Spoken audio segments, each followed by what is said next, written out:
The debate में आपका स्वागत है।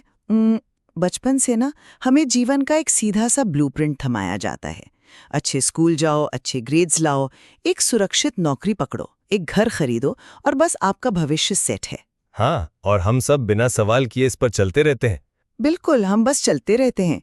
लेकिन क्या हो अगर ये तथाकथित सुरक्षित ब्लूप्रिंट असल में आपको जीवन भर के लिए एक वित्तीय जाल में फंसाने की साजिश हो। आज हम रॉबर्ट कियोसाकी की क्लासिक सामग्री रिच डैड पुअर डैड के उस विचार पर चर्चा कर रहे हैं जिसने इस पारंपरिक सोच की धज्जियां उड़ा दी।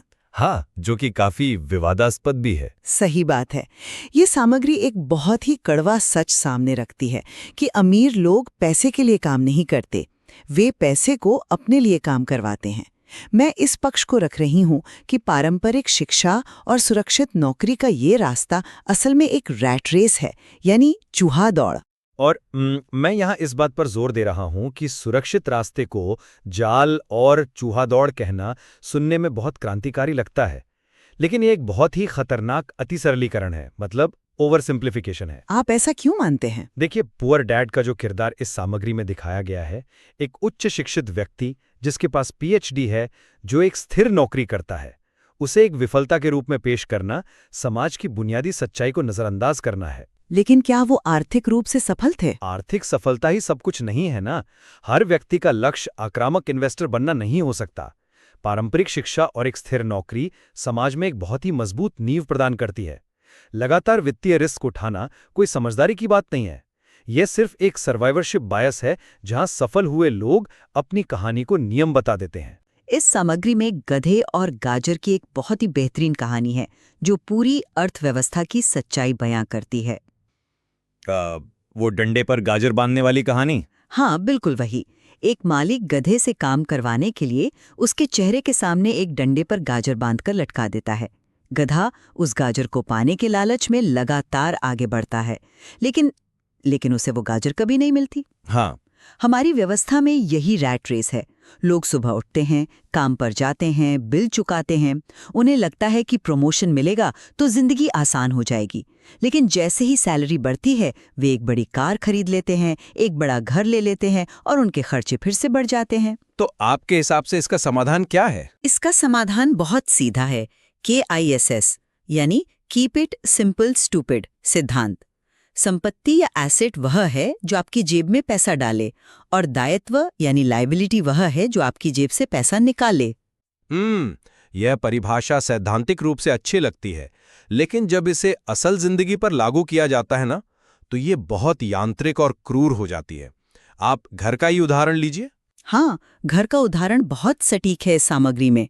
सामग्री स्पष्ट रूप से दावा करती है कि जिस घर में आप रहते हैं वह एक दायित्व है, एक लायबिलिटी है। तर्क यह दिया जाता है कि घर आपकी जेब से मॉर्गेज, प्रॉपर्टी टैक्स और मेंटेनेंस के रूप में पैसा निकालता है। वे रॉबर्ट की पत्नी के माता-पिता का उदाहरण भी देते हैं, जिन्हें रिटायरमेंट के बाद भारी टैक्स देना पड़ा। बिल्कुल, क्योंकि वो उनकी जेब से पैसा निकाल रहा था। लेकिन क्या हम इंसान सिर्फ एक बैलेंस शीट है? मतलब ये विचार उस घर द्वारा प्रदान की जाने वाली मनोवैज्ञानिक सुरक्षा, स्थिरता और भौतिक आश्रय को पूरी तरह से नजरअंदाज कर देता है। एक घर आपको किराए की अनिश्चितता से बचाता है। मैं आपकी भावना समझ रही हूँ, लेकिन जब आप 60 साल के होते हैं ना, तो आपको ये चिंता नहीं होती कि कोई मकान मालिक आपको निकाल देगा। वो सुरक्षा बैलेंस शीट पर नहीं दिखती।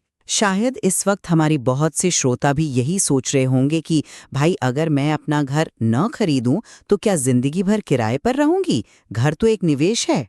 और यही वो सबसे बड़ी वैचारिक भूल है जिसका फायदा बैंक उठाते हैं। बैंक फायदा उठाते हैं? कैसे? आइए इस तथाकथित सुरक्षा के पीछे के गणित को समझते हैं। जब आप 30 साल के लिए होम लोन लेते हैं तो शुरुआती सालों में आपकी EMI का एक बहुत बड़ा हिस्सा सिर्फ ब्याज के रूप में बैंक के पास जाता है।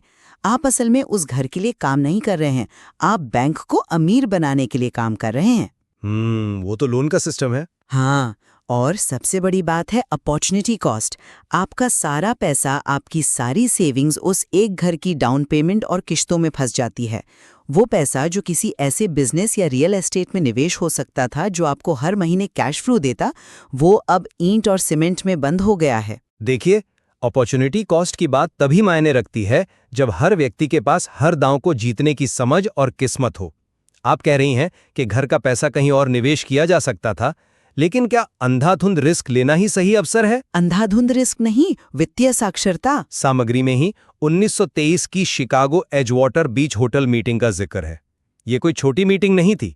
उस कमरे में चार्ल्स श्वाब, जो सबसे बड़ी स्टील कंपनी के प्रेसिडेंट थे, और सैमुअल इंसुल जैसे दिग्गज मौजूद थे। हाँ, उन लोगों ने बहुत पैसा बनाया था। बिल्कुल, ये वे लोग थे जिन्होंने अपना पैसा सिर्फ ईंट और सीमेंट में फंसाने के बजाय बड़े निवेश किए थे। और 25 साल बाद क्या हुआ? चार्ल्स श्वाब दिवालिया होके मरे। सैमुअल इंसुल विदेश में भगोड़े की तरह खाली हाथ मरे। क्या ये ऐतिहासिक तथ्य इस बात का प्रमाण नहीं है कि अत्यधिक संपत्ति बनाने की दौड़ में रिस्क लेने से बेहतर एक स्थिर घर है? मैं यहाँ थोड़ा असहमत हूँ।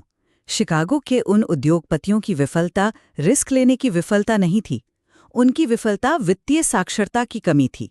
ये न जानना कि पैसे को सुरक्षित कैसे रखा जाए। तो आप कह रही हैं कि उन दिग्गजों को पैसों की समझ नहीं थी? पैसे कमाने की समझ थी, पर उसे बनाए रखने की नहीं। इसे मैकडॉनल्ड्स के संस्थापक रे क्रॉक के बहुत ही प्रासंगिक उदाहरण से समझिए। 1947 में जब रे क्रॉक ने MBA छात्रों को संबोधित किया तो उन्होंने पूछा, मैं किस बिजनेस में हूं? हैमबर्गर बेचने के बिजनेस में। छात्रों को भी यही लगा, लेकिन रे क्रॉक ने स्पष्ट किया कि उनका असली बिजनेस हैमबर्गर बेचना नहीं है, बल्कि रियल एस्टेट है।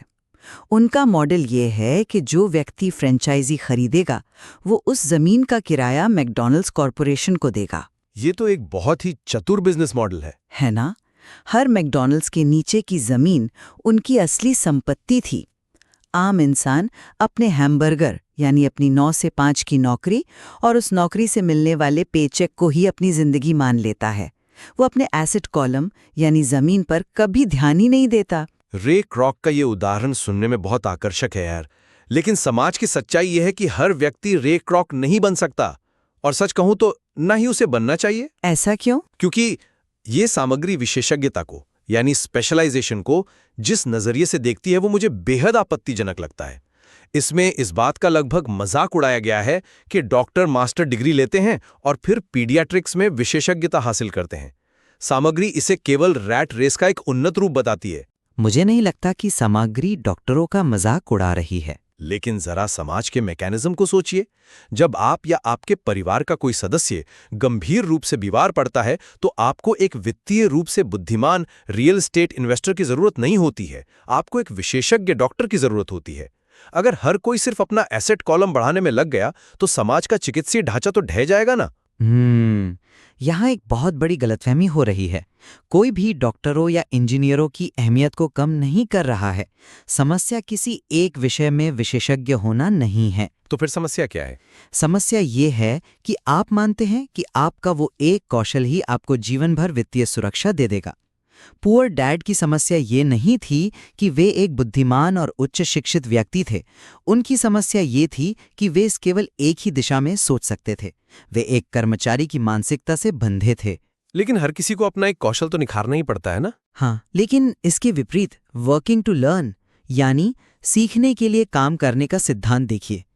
जब रॉबर्ट वियतनाम से लौटे तो उनके पास पायलट के रूप में एक शानदार करियर बनाने का विकल्प था, लेकिन उन्होंने क्या किया?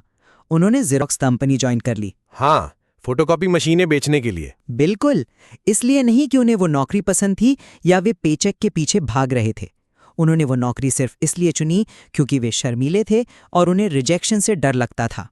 वे जानते थे कि आप दुनिया के सबसे बेहतरीन विशेषज्ञ क्यों न हो, यदि आप अपने विचार बेच नहीं सकते तो सब बेकार है। उन्होंने जेरोक्स में 3 साल सिर्फ सेल्स सीखने के लिए बिताए। यह है सीखने के लिए काम करना। देखिए, जेरोक्स में जाकर कम्युनिकेशन और सेल्स सीखना एक व्यवहारिक कदम हो सकता है, मैं इससे इनकार नहीं कर रहा। लेकिन सामग्री जिस तरह से आगे बढ़कर पैसे का आविष्कार करने और बाजार में लगातार जोखिम उठाने को महिमा मंडित करती है। महिमा मंडित? हाँ, वो आम लोगों के लिए सिर्फ खतरनाक नहीं बल्कि विनाशकारी हो सकता है।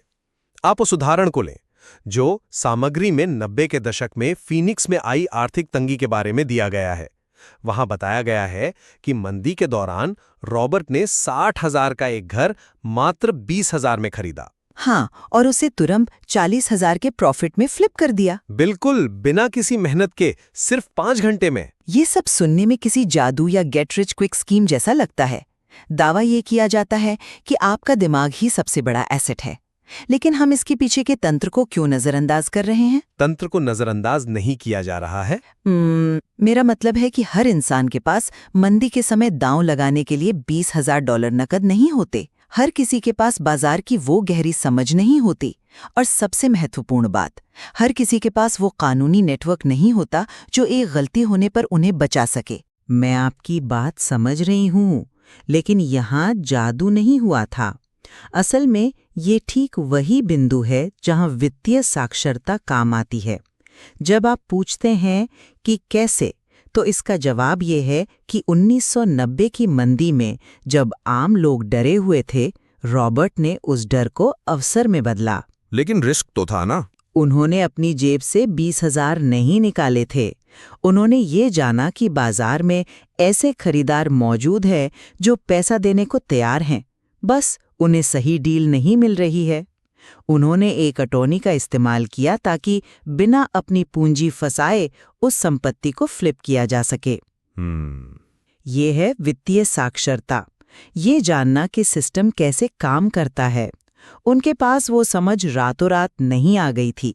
इसलिए सामग्री कहती है कि अमीर लोग पैसे का आविष्कार करते हैं। वे शून्य से अवसर पैदा करते हैं क्योंकि वे उन चीजों को देख पाते हैं जो पुअर डैड मानसिकता वाला व्यक्ति अपने डर के कारण नहीं देख पाता। अवसर पैदा करने की ये बात एक बोर्ड गेम में तो अच्छी लग सकती है, लेकिन हकीकत बहुत अलग होती है। क्या आपको कैश फ्लो गेम खेलने वाली उस महिला का उदाहरण याद है? हाँ, वो जिसने गेम में बोट जीती थी। बिल्कुल, उस महिला ने गेम खेलते हुए एक बोट यानी नाव जीती। उसे लगा कि ये एक बहुत बड़ी उपलब्धि है, लेकिन गेम के नियमों के अनुसार जब उसे उस बोट पर लगने वाले टैक्स और मेंटेनेंस का सामना करना पड़ा तो वो आर्थिक रूप से डूबने लगी। वो इतनी क्रोधित हो गई कि उसने गेम बीच में छोड़ दिया। वो असल में अपने खुद के डर से क्रोधित थी। लेकिन ये घटना सिर्फ एक खेल की नहीं है, ये वास्तविक दुनिया की उस जटिलता को दर्शाती है जिसे पैसे का आविष्कार करने वाले अक्सर भूल जाते हैं। एक आम इंसान के लिए ये बहुत अधिक जोखिम भरा है।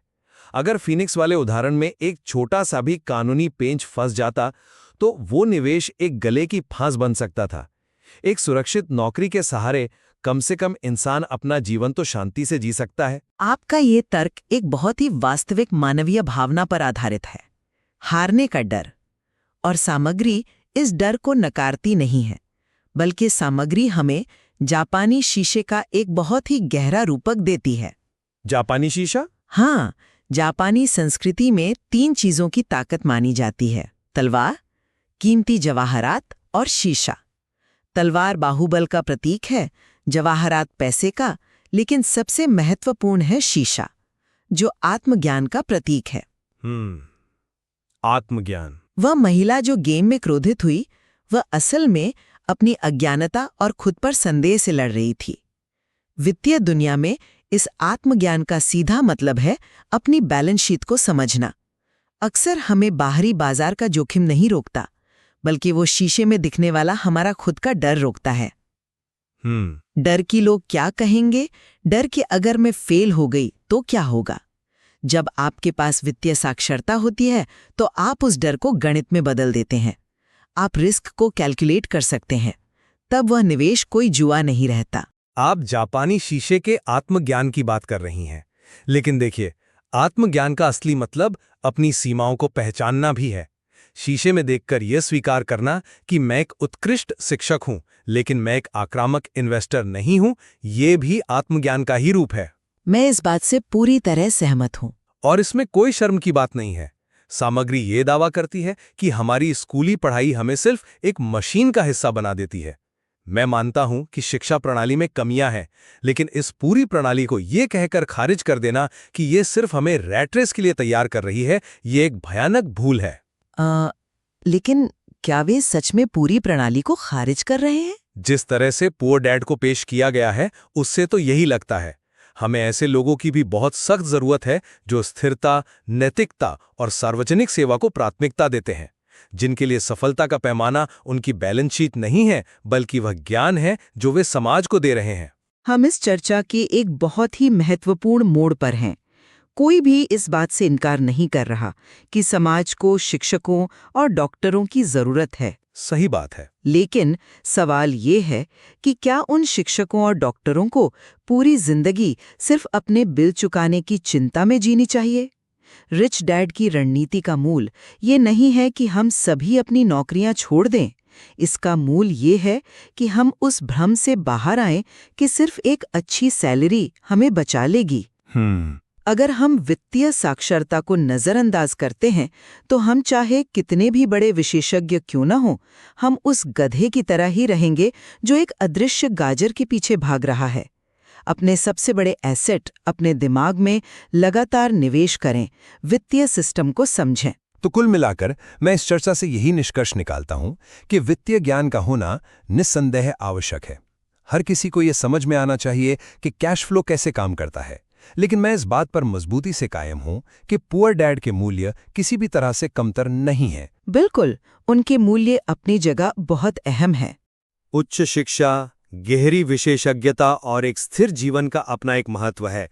हर इंसान को निवेशक बनने का दबाव महसूस नहीं करना चाहिए। सफलता का मतलब सिर्फ वित्तीय स्वतंत्रता नहीं है। इसका मतलब मानसिक शांति और वो स्थिरता भी है जो एक पारंपरिक रास्ता हमें देता है। तो ये स्पष्ट है कि हम इस बात पर सहमत हैं कि आंख मूंद कर किसी भी भीड़ का हिस्सा बनना खतरनाक है, चाहे वो समाज के दबाव में 30 साल के होम लोन के बोझ तले दब जाना हो या बिना तैयारी के अपनी नौकरी छोड़ देना हो। एकदम सही कहा आपने। हमें उस ब्लूप्रिंट को फिर से देखना होगा जिससे हमने आज अपनी बात शुरू की थी। सवाल ये नहीं है कि वो पारंपरिक ब्लूप्रिंट पूरी तरह से गलत है या नहीं, बल्कि असली सवाल ये है कि क्या वो ब्लूप्रिंट आपने खुद अपने लिए तैयार किया है या समाज और डर ने उसे आप पर थोप दिया है। इस सामग्री में सोचने के लिए अभी बहुत कुछ बाकी है। द डिबेट में हमारे साथ जुड़ने के लिए धन्यवाद।